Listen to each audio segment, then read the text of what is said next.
Hello, friends. Welcome to Take Two for this Wednesday, the 1st of October. Wow, we made it to October. Isn't that amazing? Thank you so much for coming along on the ride on this hump day.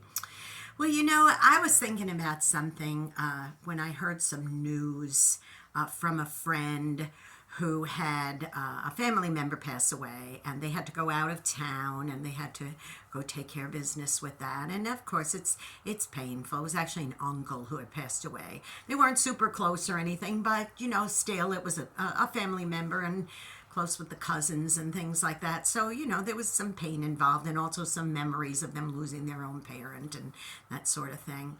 And it just made for a very, very sad a sad feeling over the whole family and over everything. And so anyway, the following week after that funeral, they had a wedding to go to. And so then they saw some of the same people there at the wedding that they had seen at the funeral a week before and that kind of thing.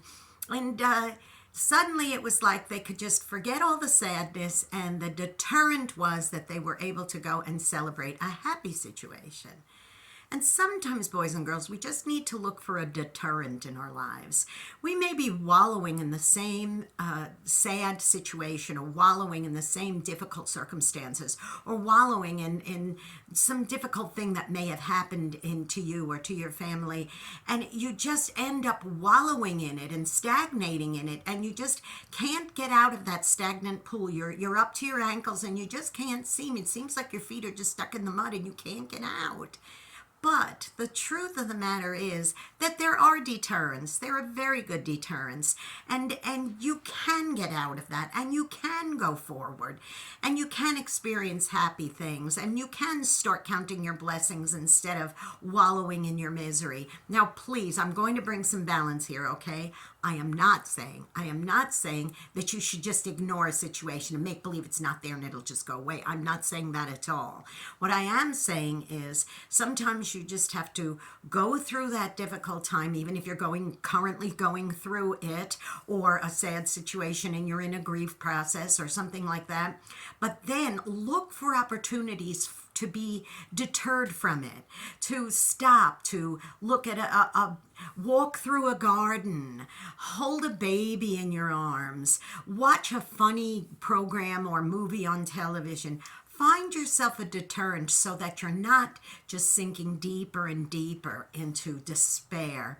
I read recently from a reputable source that one of the in the top 5 medications that are types of medications that are prescribed in the United States, one of the top 5, I'm not sure where it was in there, but it was a high up there one, was drugs for depression, because so many people go through this terrible, terrible thing. Now, believe me, I know depression is a real thing. I'm not saying, just watch a funny movie and you won't be depressed. I'm not saying that at all. What I am saying is that if you find yourself on the edge of sinking deeper into something, not only do I encourage you to go seek some help from a counselor, from a doctor if it's really severe, or for, from even a loved one, and just try to be guided for the correct way that you should be, directed.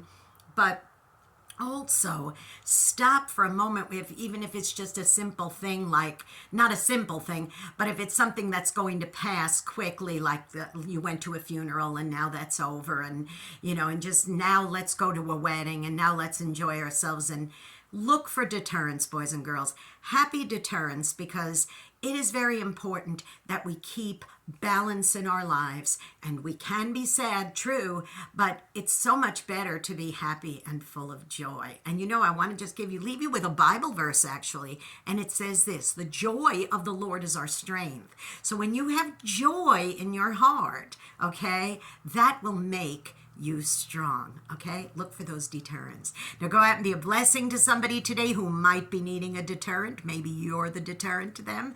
Go out and be a blessing. You may end up being the only one who is.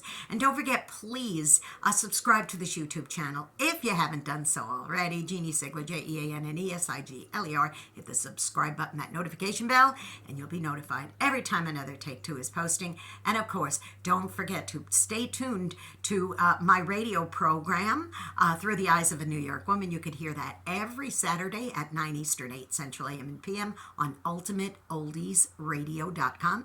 And then you can hear an encore presentation on oldies700.com every Sunday at 5 Eastern, 4 Central a.m. and p.m. Oh, and one more thing. Don't forget to follow me on X. It's at Jeannie NY Woman, the little @ sign JeanneNY Woman. You be blessed. Have a great day. Have a great October. And I will see you next week.